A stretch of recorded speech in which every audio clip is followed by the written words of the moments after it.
Mark, how are you? Good, thank you. It's good to be here. It is. It is very good to have you here. Nice to be back on campus. Absolutely. Class of 1980 nice. The good old ladies. at Anderson at the time, not undergrad. There you go. Myth would have it that streaming platforms, YouTubes, all these other technological advances kind of cannibalize the film business and the film going business. How much have you found that to be true, and how have you navigated it to not happen to you guys? You know, Chris, that's a great question. One of the things actually shows on there. I've had the good fortune of being in the entertainment business. Actually, directly after leaving UCLA Business School, I went to work for Disney and in the home video business. And we were starting up VHS, for any of you that are old enough to remember VHS.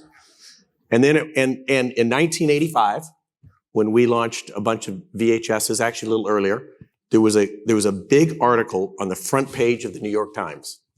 And it said, of the business section. And it said, theaters are dead. The new cinema is in your living room with VHS.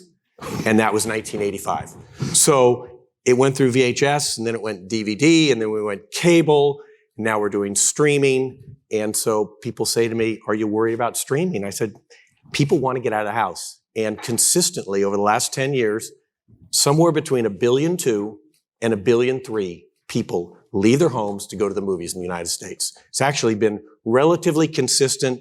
If you looked at a CAGR, it's off somewhere between 0.5% to 1% a year. And we're able to make that up with new amenities, additional food and bev. So it's a very alive. Yeah, and I think it's a good segue because, I think about like how the guest experience needs to evolve to whether it's, I don't even know if it's compete, because I think there's also some thinking about like content consumption is up on all platforms. Yeah. Right. So, but to ensure that when somebody does want to leave the house, that they go to a Cinemark theater, like how are you enhancing the guest experience? Probably the most important thing we've done in the last 3 years is we hired almost a completely new marketing team, hired in a CMO from Neiman Marcus. She is just absolutely on her game, put a really great team of social, digital marketing people around her. And the way we now communicate with the consumer is very personalized. We've got 12 million people in our loyalty program. We've got more than 950,000 people in our subscription program. They're paying $10 a month and go to the movies for that. But we have all the mailing, we have all the email addresses, we know all about them. We can communicate and we say, Chris, we see you have 3 credits because you haven't gone to the movies in 3 months on your phone because they roll over if you don't use them. And hey, we see that you liked Marvel movies and there's a new one coming out. So we can really communicate with you that way. So there has been a complete digital personalization way that we have changed the way we do business from 5 years ago. Was that overhaul difficult? Because, because a lot of companies fail because they can't adapt. So somehow you find a formula and a way to do it. It just comes to having the right people who really understand that. When I came to Cinemark 5 years ago, the largest expense we did in marketing, you're going to die at this, the single largest expense we did was newspaper advertising. Because we listed out theater start times. Well, can you imagine, do you think that's a very good use of our money? We took all that money, we moved it all over into the digital social realm and into the loyalty realm, and it's been transformational. That's great. It is. There's some thinking around like first-time CEOs or first-time C-suites and the failure rate that happens. And the average time I think spent is about 1 year to 1.5 years, and then they move on to another gig. But part of it is get in and get a win. There's a theory around that. Yeah. You've been there 4.5 years now, almost 5? Yeah. Almost 5. What was an early win for you when you first got into the organization? An early win was that we recognized that we were not the first mover in recliner seats. Interestingly, we were the first mover in recliner seats in Latin America in what we call VIP theaters. But we didn't transfer that to the US. Actually, AMC was the first one here. But we were a really aggressive follower. And so much so that in 16, 17, and 18, we've now reclined 60% of our theaters, significantly more than any other exhibitor. And that was a big win because it's the single most important amenity. People will drive past a non-reclined theater to get to a recline theater with heated seats and the little table if you want it. And so we really pushed hard on that and invested, about $1 billion doing it. That's a very intimate piece of data, right? Like the someone will go like, "Oh, does that one have reclining seats?" They no, do. And I'm not going there. What other methods are you doing to like collect information? You mentioned the personalization, but that seems like an intimate piece of data. Yeah. And detail. Well, now that we have a really strong loyalty program, a free we put it all under Cinemark Rewards. There's a free tier called Movie Fan, and there's a paid tier called Movie Club. And so we've got personalized data on all these people. We know their email address. We know what movies they come to. We know what kind of concessions they buy. In many cases, we know if they have kids. And so we can communicate. We're very careful with that data. We don't sell that data. The only place that we use that data is in conjunction with the studios to help market a specific movie. So we're husband that data very, very carefully, but it's been transformational in the way that we market our movies. That's great. So you mentioned Latin America.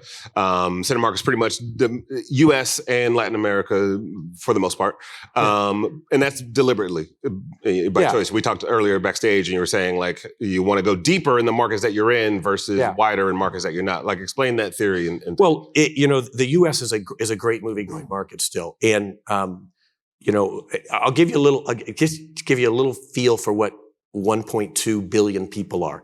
If you take the top 4 professional sports, basketball, football, baseball, hockey, and you take every game, and then you take every NCAA football team, and you combine all those together for every single one, then you multiply times 6. That's how many people go to the movies last year. So it's really alive and well. And it's critical to us to provide a guest experience. Every time I think about spending capital money, I always think, is this going to improve the guest experience? And that's everything from additional food and beverage to recliner seats to a seamless way to buy your tickets online, the subscription program, to huge amount of training for our rank and file people that when you walk in the theater, somebody says hello to you and smiles at you. And we put a huge effort into that because we know people have a lot of choice. And if they're going to choose Cinemark, it's all about the guest experience. That happened to me last weekend. I was smiled at by somebody who worked at a Cinemark. Yeah. I don't know why. I don't want to know about your personal life. There was no wink. It was just a smile. That was that's it. But I was at the Pan African Film Festival, which was Baldwin Hills. Yeah, exactly. So it was a great experience to see like a film festival happening, but also your normal moviegoers there, and like the frenzy and how it was all managed and how everybody was at an even temperament. And you also mentioned like how you work with studios. So how important is it for you guys to continue to foster the film community as a business, as well as just build those relationships and grow those out? It's critical, and we do sponsor film festivals not only at Baldwin Hills there, but also in Dallas, in Austin, in other cities around the country, and we have a whole division called Cinearts, and Cinearts is kind of more after that independent, a little bit art house movie, so that we can get a whole variety, not just your big mega Hollywood blockbusters. Yeah. So it's very important. Have you seen creativity in filmmaking change based on the number of different services that we can go to absorb content, as well as how enhanced the theatrical experience is becoming? Filmmaking, I would say probably at its core, no. And I'm going to go back to my Disney days. I was fortunate enough to be there when we released the first Toy Story. And the first Toy Story was really the first full-length, computer-generated animated movie. And people were worried, honestly. And you look at it now and you can't believe it. People were worried that no, the public isn't going to want to see that. They're only going to want the traditional hand-drawn. But it wasn't about the medium of hand-drawn or computer-generated. It was about the story. And so that's the core. And that core of the story has not changed today. And it's the difference between a movie that is successful and not. There can be a movie with unbelievable special effects. If it's a crappy story, it's going to fail. Yeah.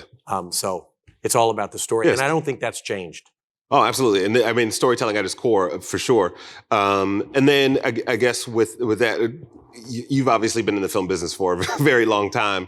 Why do you care? Like what is it about Mark Zoradi that's like primed for this type of role and has been dedicating his life to it? I was a student at the time. It wasn't Anderson. Anderson hadn't given the money. It was called the Graduate School of Management. And I wasn't sure what I was going to do, but I knew that I had always loved movies and always loved entertainment. And so a recruiter came on campus, and I got to know him. I followed up with him, got a job at Disney and Walt Disney Home Video. And I'll tell you a funny story. It's a true story. At the time, we were going to release 20 movies in 1980. And prior to that time, if you wanted a little portion of a Disney movie, you had to go to the camera shop and get 8mm film. So we took those first 20 titles out on VHS, and from there it was all, that led to the Disney Channel, and that led to an opportunity to be in television. So I've just always loved movies. I didn't know going into UCLA that I was going to end up, at Disney. And at the time, by the way, Disney was not the sexiest place to be.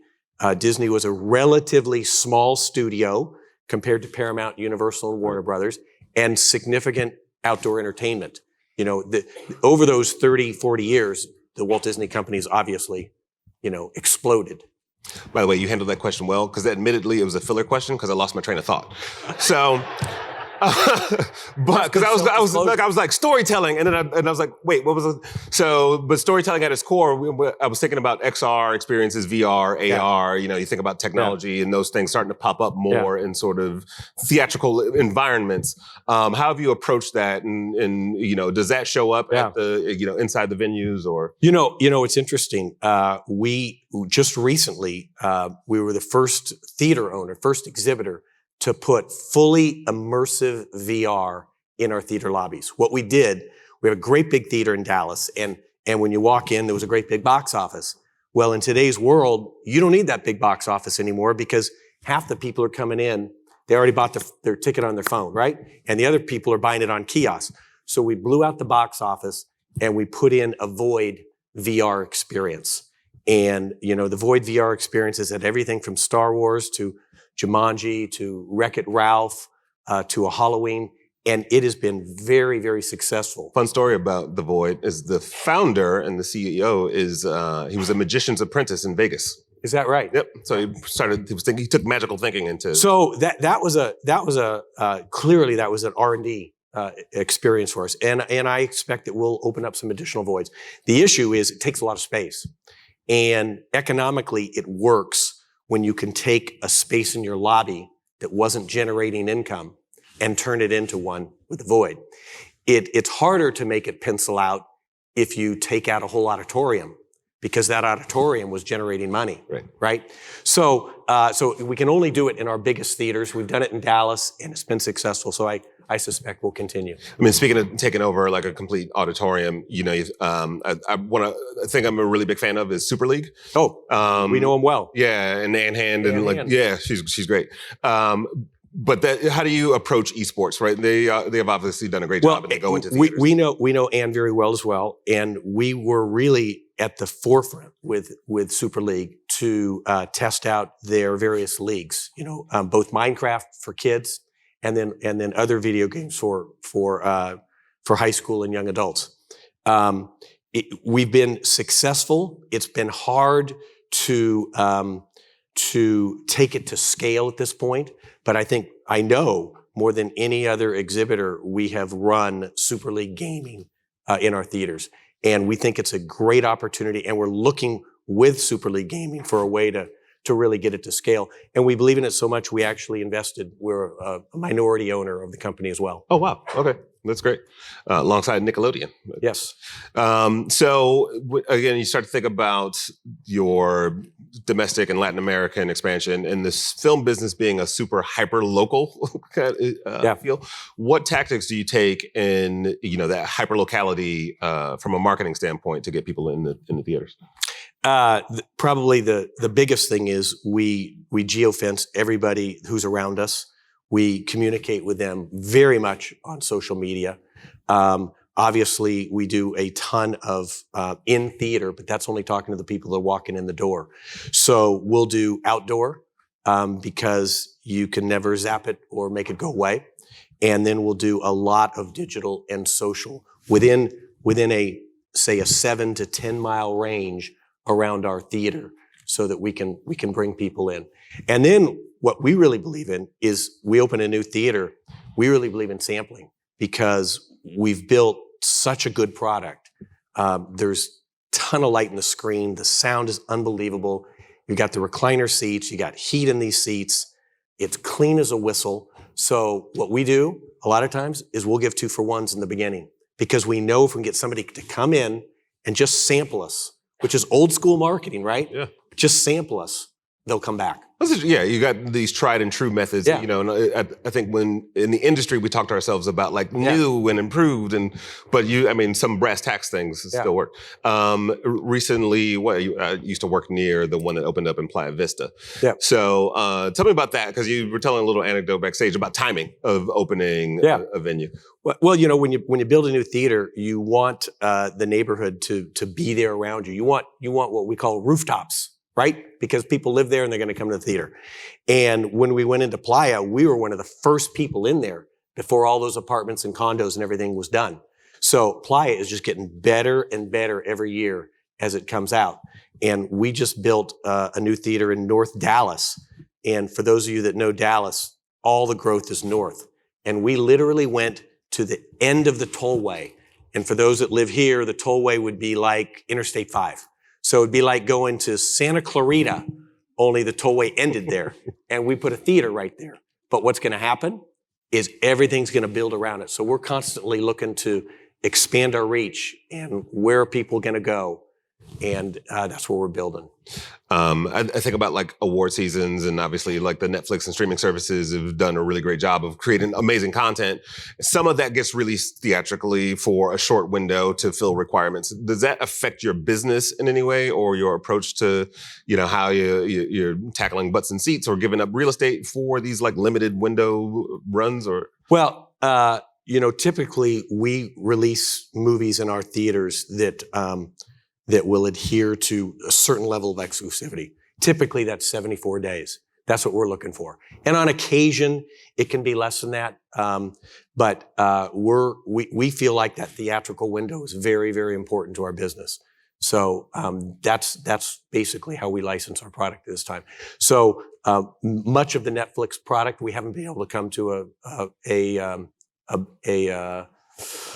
a business agreement with Netflix. Doesn't mean that we don't like them. In fact, we have a very good relationship with them. And it's my hope that in the future we can find a way to be able to play the Netflix product on a mutually beneficial way. Yeah, like leaning in a little bit more to like those sorts of collaborations. The video mentioned, you know, Pizza Hut, Coca-Cola. Have you started to lean into, like, what's on your wish list in terms of companies you would love to collaborate with? Is it like an Uber and Lyft and get a ride in a movie? Or like, are you looking to create packages like that? You know, we've got some great partners. One of them, you know, obviously is what you've said, you know, Pizza Hut. The Coca-Cola company is a giant partner of us, both with in-theater product as well as promotional. We're talking very actively in a number of different ways with AT&T, who's a great partner as well. The Walt Disney Company, because of all the content they provide.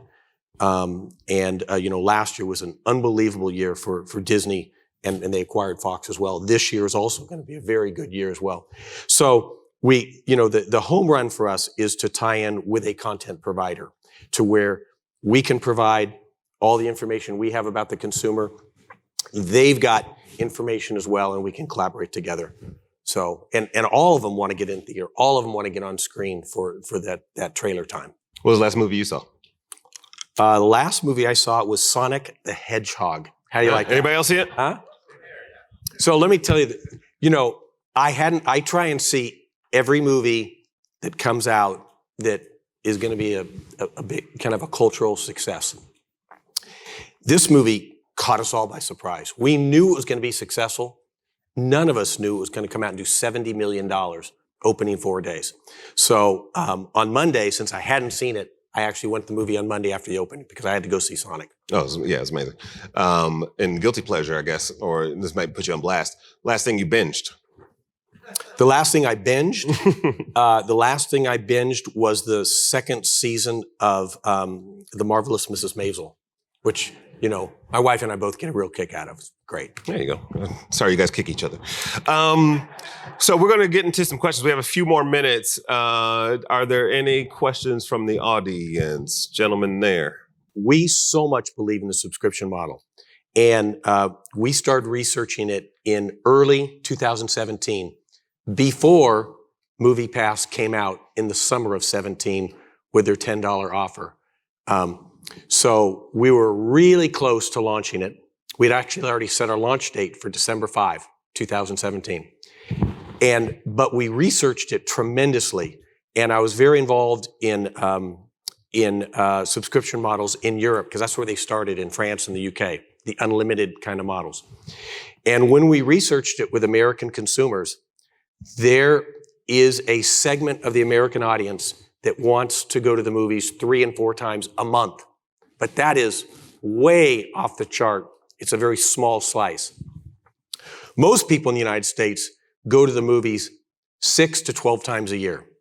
And so when we researched an unlimited model for $23 or $24 versus a rollover model at $9.99, it was amazing how much broader the audience was for the rollover model. So we really designed it after what the telcos did with data services. Remember, when you didn't use your data, it rolled over.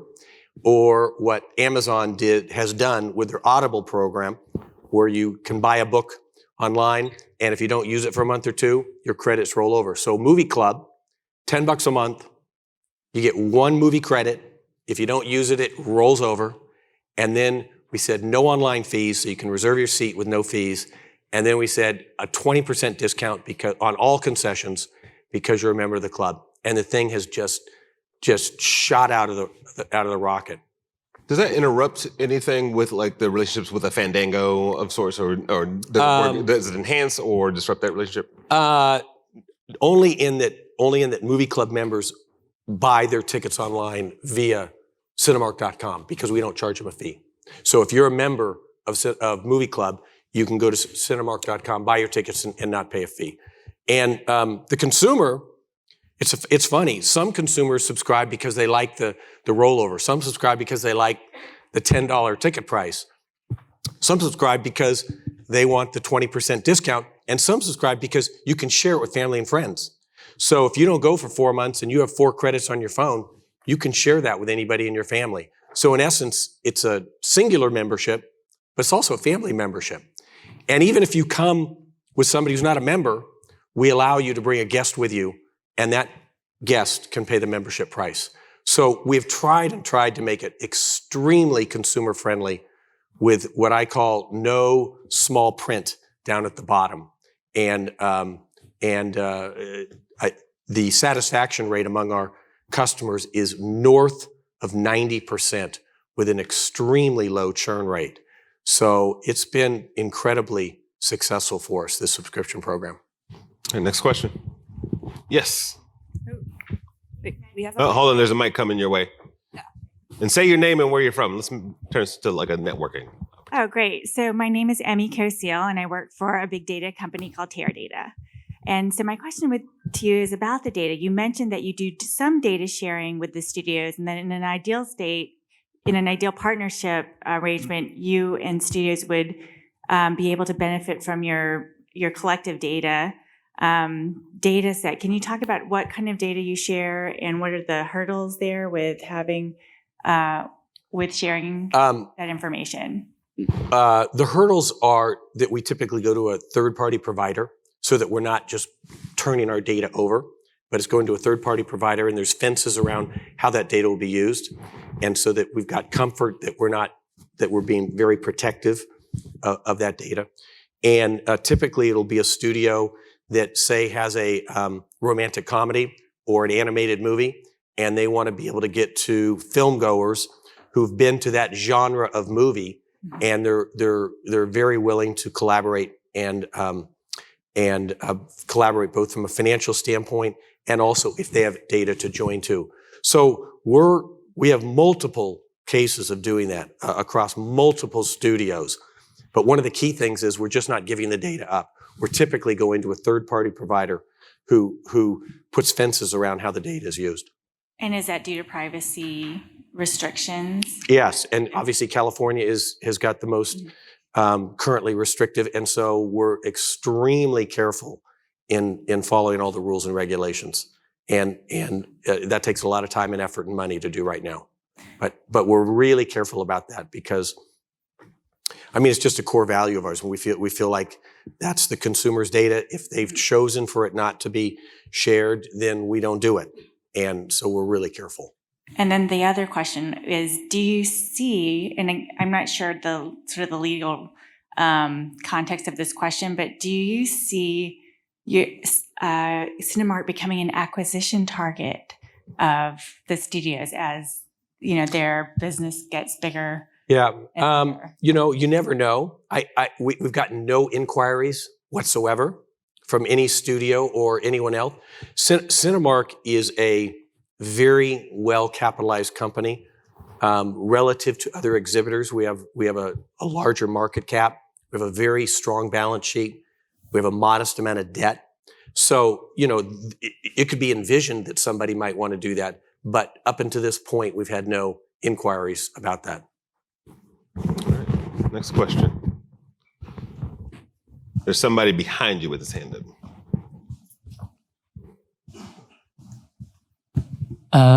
Hello, my name is Nikki, and I'm a student.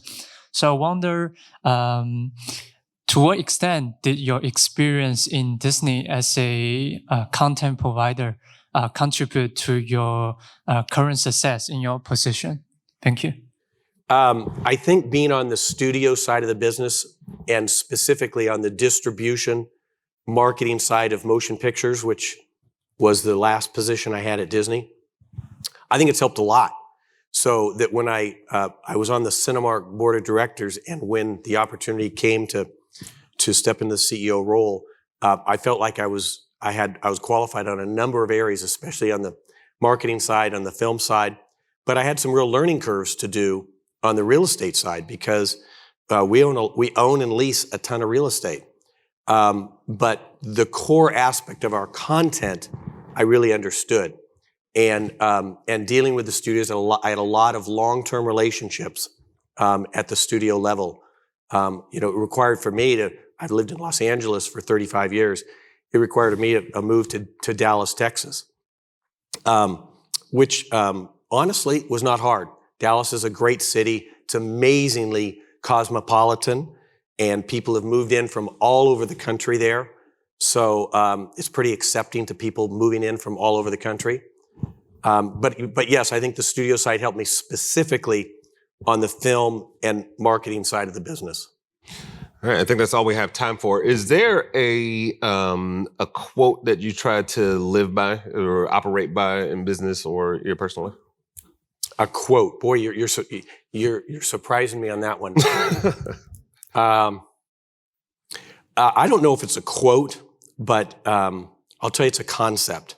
And the concept is to act in humility and to really, truly try and treat other people like you want to be treated. And then in terms of real estate, I do have a little quote. In real estate, you never know till you go. Because you see it on paper, you think it's a good investment. Until you go put your feet on the ground and look around and walk around that neighborhood, you're never sure, is this the right great place? advice for digitally savvy generations. You never know till you go. Thank you, Mark. Okay, thank you. Thank you all.